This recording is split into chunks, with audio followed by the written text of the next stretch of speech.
নজর রাখবো পূর্ব মেদিনীপুরের দিকে। পূর্ব মেদিনীপুরের কোলাঘাট ব্লকের কোলা 1 নম্বর গ্রাম পঞ্চায়েতের ক্ষমতা দখল করল বিজেপি।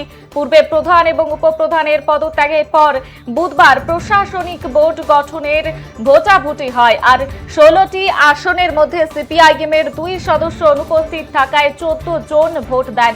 খাতায় কলমে তৃণমূলের 10টি এবং বিজেপির 4টি আসন থাকলেও ভোটাভুটিতে বিজেপি 9টি এবং তৃণমূল 5টি ভোট পায়। ফলে উপপ্রধান নির্বাচিত হন বিজেপির বিশ্বজিৎ দাস। প্রধানের আসনটি মহিলা তফসিলি সংরক্ষিত হওয়ায় আপাতত নির্বাচন স্থগিত রাখা হয়েছে এবং উপপ্রধানই প্রশাসনিক দায়ভার সামলাবেন।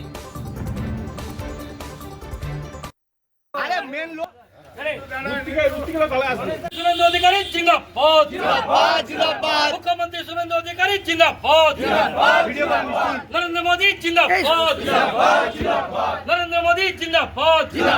ভোটটা কি বলবেন, মানে কিভাবে পরাজয় হলো কি বলবেন?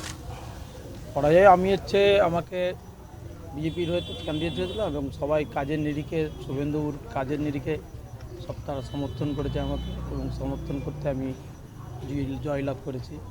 আপনি উপপ্রধান হিসেবে জয়লাভ করলেন? হ্যাঁ, অবশ্যই। এর আগে কি মানে উপপ্রধান এবং প্রধান কি রিজাইন দিয়েছিল? হ্যাঁ, তার আগে মাস দুয়েক আগে রিজাইন দিয়েছে। আচ্ছা, আজকে ভোট পর্ব কেমনভাবে চললো বা কত ভোট পেলেন? আমি পেয়ে 14 জন উপস্থিত ছিল, তার মধ্যে আমি পেয়েছি 9 জন, আর আমার বিপরীত ক্যান্ডিডেট দাঁড়িয়েছিল, সে পেয়েছে 5 জন। কে ছিলেন বিপরীতে, কে ছিলেন? রুমা শাসমান, কোন দলে? তৃণমূল। তৃণমূলে। ভিতরে 9 ভোটে জিতেছেন? 9-5। 9-5।